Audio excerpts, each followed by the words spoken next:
હવે આપણે ટ્રાન્ઝિસ્ટર માટે ઓલરેડી એક વિડીયો તો અપલોડ કરેલો જ છે, પણ ઘણા બધાના એવા મેસેજ હતા કે સર થોડું હજુ કન્ફ્યુઝન છે.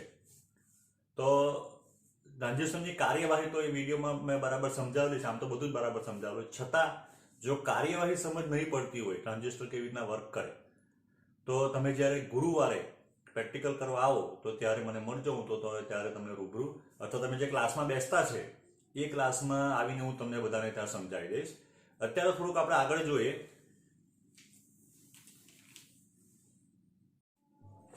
તો ટ્રાન્ઝિસ્ટરને શું છે, 3 છેડા છે, બરાબર છે. હવે શું કરવામાં આવે, જ્યારે ટ્રાન્ઝિસ્ટરનો ઉપયોગ કરવામાં આવે ત્યારે કોઈ એક છેડો જે છે એ ઇનપુટ અને આઉટપુટ બંનેમાં રાખવામાં આવે. ધારો કે આપણી પાસે આ ટ્રાન્ઝિસ્ટર છે, આ NPN ટ્રાન્ઝિસ્ટર છે, આ કલેક્ટર છે, આ બેઝ છે ને આ એમીટર છે. તો અહીંયાથી આટલો ભાગ જે છે આ આઉટપુટ સાઈડનો છે અને આઉટપુટ લખેલું કહેવાય. આ બાજુનો ભાગ છે તે ઇનપુટ સાઈડનો. જે રીતના આપણે જો અર્ધ તરંગ રેક્ટિફાયર કે પૂર્ણ તરંગ રેક્ટિફાયર જોઈએ તો આ રેક્ટિફાયરના આપણે એમ કહેવાય આ ઇનપુટ કહેવાય ને આ આઉટપુટ. તો જો ઇનપુટમાં બી 2 વાયર, આઉટપુટમાં બી 2 વાયર, ઇનપુટમાં 2 છેડા, આઉટપુટમાં બી 2 છેડા, બરાબર. તો અહીંયા એક કોમન રાખવામાં આવે. તો અહીંયા આપણે શું કરેલું છે, તો અહીંયા આપણે કોમન કોણ રાખેલું છે, તો એમીટર. એટલે કોમન નો C ને એમીટર નો E, એટલે આ પરિપથને CE પરિપથ કહેવાય. આ બે વચ્ચેનો જે વોલ્ટેજ છે એ ઇનપુટ વોલ્ટેજ થવાનો કોણ, VV. આનાથી પ્રવાહ દાખલ થવાનો IV, તે ઇનપુટ પ્રવાહ થવાનો. આ બે વચ્ચેનો વોલ્ટેજ VCE. અહીંયાથી પ્રવાહ આવવાનો IC, એ થવાનો આઉટપુટ પ્રવાહ. એટલે CE પરિપથ માટે, તો CE પરિપથ માટે ઇનપુટ વોલ્ટેજ કોણ, VB, ઇનપુટ પ્રવાહ IB, આઉટપુટ વોલ્ટેજ કોણ, VCE, આઉટપુટ પ્રવાહ કોણ, IC. IC ભલે કલેક્ટરની અંદર જતો છે, પણ એ કઈ સાઈડ છે, કઈ બાજુ છે, તો એ આઉટપુટ બાજુ છે, એટલે એને આઉટપુટ પ્રવાહ કહેવાય. હવે ટ્રાન્ઝિસ્ટરના 4 H પેરામીટર છે, એટલે કે 4 પ્રાચલ અથવા એની સાથે સંકળાયેલી 4 ભૌતિક રાશિ જે આપણને દાખલા ગણવા કે સૂત્રમાં કામ આવે. તો પહેલું છે ઇનપુટ અવરોધ. પહેલું છે ઇનપુટ અવરોધ. તો ઇનપુટ અવરોધ RI બરાબર, તો સૂત્ર શું આવશે, તો એમ કે ઇનપુટ વોલ્ટેજ કે વોલ્ટેજમાં ફેરફાર છેદમાં ઇનપુટ પ્રવાહમાં ફેરફાર. તો RI is equals to delta VBE upon delta I. બરાબર છે. RI બરાબર ડેલ્ટા VB ના છેદમાં ડેલ્ટા IB, ઇનપુટ વોલ્ટેજ ના છેદમાં ઇનપુટ પ્રવાહ. તો આ આપણને ક્યારે મળતું છે, તો આપણે જ્યારે એના લાક્ષણિકતા જોઈ ત્યારે આપણે કીધું કે અચળ રાખતા છે. કોણ અચળ રાખતા છે, તો VCE અચળ છે. એટલે VCE અચળ હોય ત્યારે. હવે આઉટપુટ અવરોધ,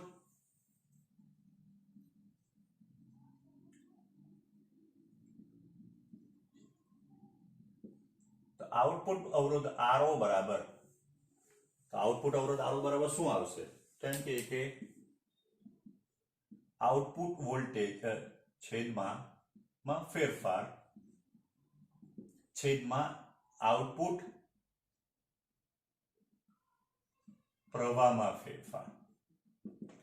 તો RO બરાબર થવાનું ડેલ્ટા VCE ફેરફાર અપોન ડેલ્ટા IC.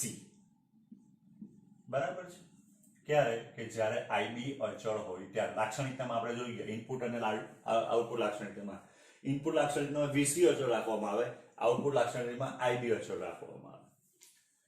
ત્રીજો એનો પ્રાચલ છે પ્રવાહ ગેઇન. પ્રવાહ ગેઇન, તો જો બે પ્રકારના પરિપથની આપણે વાત કરીએ, આમ તો 3 છે પણ આપણને 2 ચાલશે એવું. આ C પરિપથ છે, જેવી રીતે કોમન એમીટર કીધું, અને બીજો પરિપથ છે CB પરિપથ. CB પરિપથ એટલે એને કહેવાય કોમન બેઝ. તો જો કોમન પેલા એમીટરની ચર્ચા કરી. તો સી પરિપથ ગેઇન એટલે ફાયદો. 180 માર્કનું પેપર હોય, કેટલા આવ્યા? 170. તો જે આપો તે નીચે આવે ને મળે તે ઉપર આવે. તો અહીંયા શું થવાનું? Delta IC upon delta IB. પ્રવાહ એટલે પ્રવાહના સંદર્ભમાં કેટલો ગેઇન થયો, કેટલો પ્રોફિટ થયો. તો આપણે આપ્યું શું? ઇનપુટ કોણ આપ્યો? આઈબી. આઉટપુટ શું મળ્યો? તો એમ કે આઉટપુટ મળ્યો આપણને આઈસી. તો ડેલ્ટા આઈસી અપોન આઈબી જે છે એને પ્રવાહ ગેઇન કહેવાય. જ્યારે કોમન બેઝ પરિપથ આવે તો કોમન બેઝ પરિપથની અંદર આઈ જે છે એ ઇનપુટ પ્રવાહ કહેવાય ને આઈસી જે છે એ આઉટપુટ પ્રવાહ કહેવાય. તો બીટા બરાબર સૂત્ર છે અહીંયા delta I C upon delta I. C ના છેદમાં ઈ. કેમ? તો કારણ કે સીબી પરિપથ હોય, કોમન બેઝ, આઉટપુટ ને ઇનપુટમાં બેઝ કોમન હોય. બરાબર? આ એમીટર, આ બેઝ, આ કલેક્ટર. બરાબર છે? તો બેઝ બંનેમાં કોમન છે. તો એનો અર્થ એમ થયો કે અહીંયા આપણે જોઈએ તો આઈસી જે છે આઉટપુટ છે ને આઈ ઇનપુટ છે અહીંયા. તો આને બીટા નહીં કહેવાય, એને આલ્ફા કહેવાય સીબી પરિપથ માટે. બીટા ઓલવેઝ ગ્રેટર ધેન 1 આવે ને આલ્ફા ઓલવેઝ લેસ ધેન 1 આવે. કેમ? તો એની રીઝન છે કે આપણે એવું જોઈ ગયા છે કે આઈબી માઇક્રો એમ્પિયર કમનો હોય, આઈસી મિલી એમ્પિયર કમનો હોય. આઈ જે છે એ મિલી એમ્પિયર કમનો હોય, આઈસી બી મિલી નો કમ હોય, પણ આઈ સૌથી વધારે હોય. આ ત્રણમાં આઈ સૌથી વધારે, આઈસી એના કરતા ઓછો અને આઈબી સૌથી ઓછો. એટલે બીટાની માં છેદ નાનો છે, આમાં છેદ મોટો છે. બરાબર?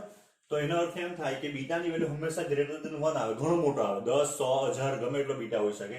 આની વેલ્યુ હંમેશા 1 કરતા ઓછી આવે. આલ્ફા અને બીટા વચ્ચે બી રિલેશન છે. બરાબર? કારણ કે એક જ તમે ટ્રાન્ઝિસ્ટરને કોમન બેઝ અને કોમન ઇમીટર બંનેમાં વાપરી બી શકો. એનું રિલેશન આપણે જોઈએ. ત્રીજું જે છે અથવા ચોથો એનો પ્રાચલ જે છે એ ચોથા પ્રાચલનું નામ છે trans conductance. GM, trans conductance. બરાબર? જીએમ. તો ટ્રાન્સફર ઓફ કન્ડક્ટન્સ. કન્ડક્ટન્સ એટલે અવરોધકતાનું વ્યસ્ત. તો એના માટે એવું થાય કે આઉટપુટ પ્રવાહ અને ઇનપુટ વોલ્ટેજ, આઉટપુટ પ્રવાહ અને ઇનપુટ વોલ્ટેજ નો જે ગુણોત્તર આવેલા, આઉટપુટ વોલ્ટેજમાં ફેરફાર છેદમાં ઇનપુટ, આઉટપુટ પ્રવાહમાં ફેરફાર છેદમાં ઇનપુટ વોલ્ટેજમાં ફેરફાર. કારણ કે V upon I તે તો અવરોધ બતાવશે એનું વ્યસ્ત એટલે વાહકતા આવે. તો આઉટપુટ પ્રવાહ લેવાનો અને ઇનપુટ વોલ્ટેજ લેવાનો. તો ડેલ્ટા VIC એટલે આઉટપુટ પ્રવાહમાં ફેરફાર, ડેલ્ટા VB એટલે ઇનપુટ વોલ્ટેજમાં ફેરફાર. તો ધેરફોર આપણે કહી શકાય કે ડેલ્ટા IC, ડેલ્ટા VB અહીંથી કરતા બનાવો તો ડેલ્ટા VB બરાબર થવાનું delta IB into RI. Delta IB into RI. તો GM is equals to beta upon, કારણ કે IC અપોન IB તો કોણ થઈ ગયું? બીટા. તો GM નું બીજું સૂત્ર મળે બીટા અપોન RI. બરાબર છે? GM જે છે એનો એકમ મો અથવા ઓહમ ઇનવર્સ, કારણ કે અવરોધકતા કે અવરોધનું વ્યસ્ત થવાનું એટલે.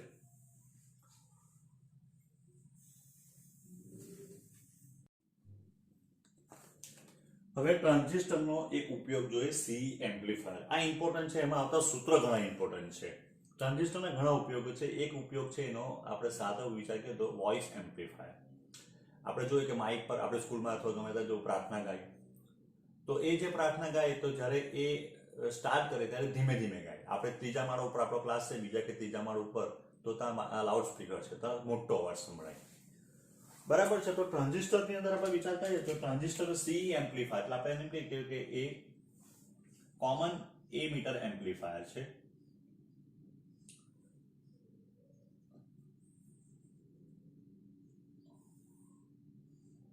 આ એનો વિદ્યુત પરિપથ થઈ ગયો. આ આઉટપુટ,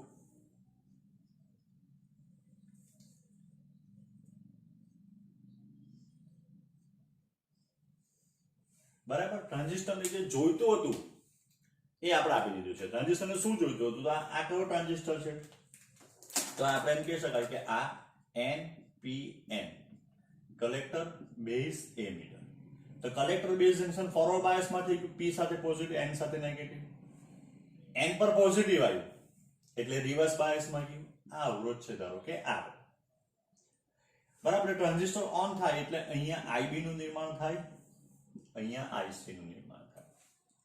હવે બરાબર સમજજો. આપણે જ્યારે માઇક ઉપર વિચાર કરીએ કે માઇક ઉપર કોઈ વ્યક્તિ ગાતું છે, તો માઇક નું કામ શું છે? માઇક્રોફોન નું કામ તો એમ કે એના અવાજનું વિદ્યુત સિગ્નલમાં રૂપાંતર કરે. એને ટ્રાન્સડ્યુસર કહેવાય. કોઈ એક ઉર્જાનું બીજા પ્રકારની ઉર્જામાં રૂપાંતર કરે તે. તો ધ્વનિ ઉર્જાનું વિદ્યુત ઉર્જામાં રૂપાંતર કરે, જેને VS કહેવાય. એ AC સ્વરૂપે હોય. તો અત્યારે આપણે જે VS છે પહેલું, તો VS = 0 છે. અહીંયા આપણે VS લાગુ જ નથી પાડ્યું. તો આપણે એમ કહી શકાય કે આ જો બેટરીનું નામ VBB હોય તો એ બેઠો આ બેની વચ્ચે આવી જવાનું VB. તો therefore VBB = VBE થાય. હવે આ જે બે વાયર છે એને અહીંયા જોઈન્ટ કરી દે તો આપણે એના પૂરતું એક બતાવીએ VS. હવે જો VS શું છે? AC છે. VS શું છે? AC. તો જ્યારે આપણે એમ કહેવાય કે ઉપરનો પ્લસ ને નીચેનો માઇનસ હોય ત્યારે VS અને VBB એક સાથે સહાયક જોડાણમાં થવાનું, તો VB વધવાનું. આ જ્યારે માઇનસ ને આ પ્લસ હોય ત્યારે વિરુદ્ધ જોડાણમાં થાય તો VB ઘટવાનું. તો એનો અર્થ હવે એમ થાય કે VS = not 0 હોય ત્યારે VBB + VS બરાબર VBE પ્લસ ઓર માઇનસ, અથવા ખાલી ડેલ્ટા લખીએ ને આપણે ડેલ્ટા VB એટલે એનો અર્થ કે VB માં ફેરફાર થતો છે. VB વધે બી ખરો, VB ઘટે બી ખરો. એ બધાનું આપણે જે એક એમ કે સ્વરૂપ લખી દીધું VB. ફેરફાર વધારે બી હોઈ શકે, ઓછો બી હોઈ શકે. ઉપરની શરત નીચે લાગુ પાડીએ તો આપણે કહી શકાય કે જેટલો VS હશે એટલો જ આપણો VB થઈ ગયો. આ આપણો કોણ તો યાદ કરો. તો VB પરિપથ CE પરિપથમાં આ આપણો ઇનપુટ વોલ્ટેજ થઈ ગયો. આ જે આપણે ચર્ચા કરી એ શું હતું? તો એમ કે ઇનપુટ કાર્યવાહી. ઇનપુટમાં શું થાય તે. હવે આઉટપુટમાં વાત કરીએ. આઉટપુટ બાજુ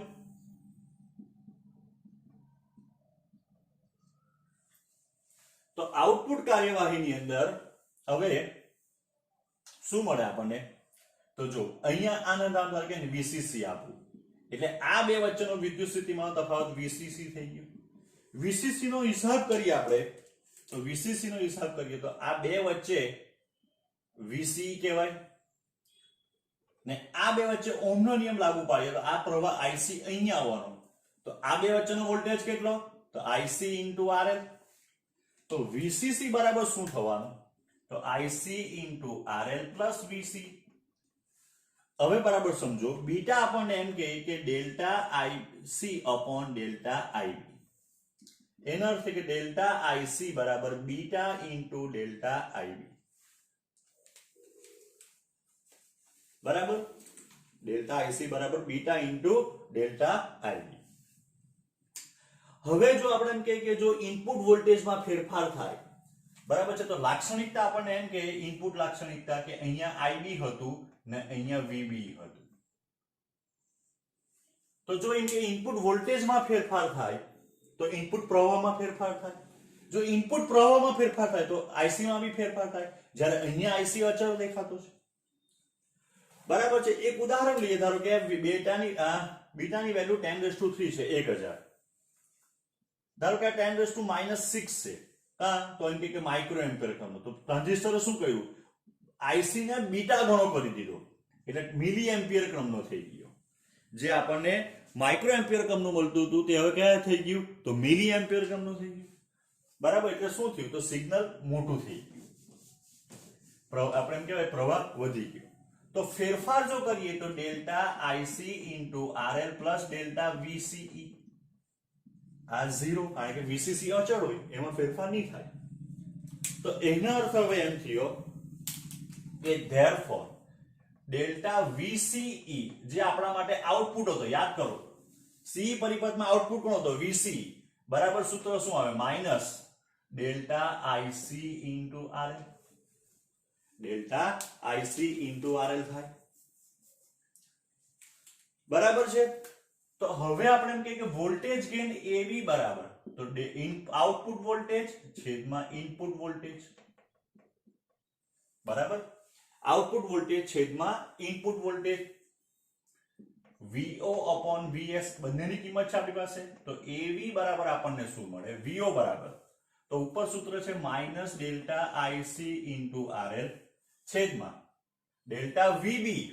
પણ ડેલ્ટા VB બરાબર તો આપણે શું ઘણું બધું ભણી ગયા છે. ડેલ્ટા VB બરાબર તો ડેલ્ટા VB બરાબર શું મળતું હતું? Delta IB into RI. તો AV બરાબર સૂત્ર મળવાનું આપણને minus beta into RL upon RI. એક સૂત્ર આ મળવાનું, કારણ કે IC અપોન IB એટલે RI બીટા ને બીટા અપોન RI એટલે ટ્રાન્સ કંડક્ટન્સ GM. તો આપણને AB ના બે સૂત્ર મળી ગયા. થોડીક ધીરજ રાખજો, બધું ખબર પડશે. AB એટલે શું? તો AB એટલે વોલ્ટેજ ગેઇન. આપણે ઇનપુટમાં આપ્યો VS, આઉટપુટ મળ્યો VO. તો કેટલો આપણને ફાયદો થયો વોલ્ટેજના સ્વરૂપમાં? તો એને પ્રવાહ વોલ્ટેજ ગેઇન કહેવાય. હવે આ માઇનસ શું દર્શાવે? તો માઇનસ શું દર્શાવે? તો જો પહેલી વસ્તુ આપણું ઇનપુટમાં જે એસી સિગ્નલ હતું એ આવું હશે. ધારો કે આઉટપુટમાં જે એસી સિગ્નલ મળવાનું અહીંયા જગ્યા નથી એટલે હું અહીંયા દોરું, એ આવું મળશે. બે વસ્તુ બનશે. શું? એક તો મોટું થઈ ગયું, વોલ્ટેજ કે પ્રવાહ બંને વધી ગયા એટલે એમ્પ્લિફિકેશન થઈ ગયું એમ કહેવાય. બીજું, અહીંયા જો પહેલું શૃંગ દાખલ થયું તો બહાર પહેલું ગર્ત આવશે. બીજું શૃંગ ગર્ત આપવા થયું તો બીજું શૃંગ, એટલે કે 180 નો કળા તફાવત આવે. ઇનપુટ વોલ્ટેજ અને આઉટપુટ વોલ્ટેજ માટે 180 નો કળા તફાવત. બરાબર છે. તો એ કળા તફાવતમાંનું આ સૂત્ર આવે તે માઇનસ. બરાબર, એ કળા તફાવતનું સૂત્ર જે છે એ આ માઇનસ થાય. એ માઇનસ શું બતાવશે? તો ઇનપુટ અને આઉટપુટ વચ્ચે 180 નો કળા તફાવત બતાવે. ચાલો હવે થોડુંક હું ભૂસી નાખું છું.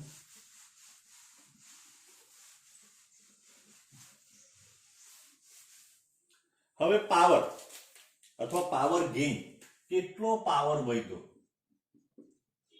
તો પાવર ગેઇન માટે સૂત્ર શું આવશે? AP બરાબર વોલ્ટેજ ગેઇન ગુણ્યા પ્રવાહ ગેઇન.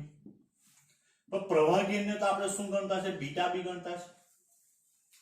હવે આપણી પાસે AV ના બે સૂત્ર છે.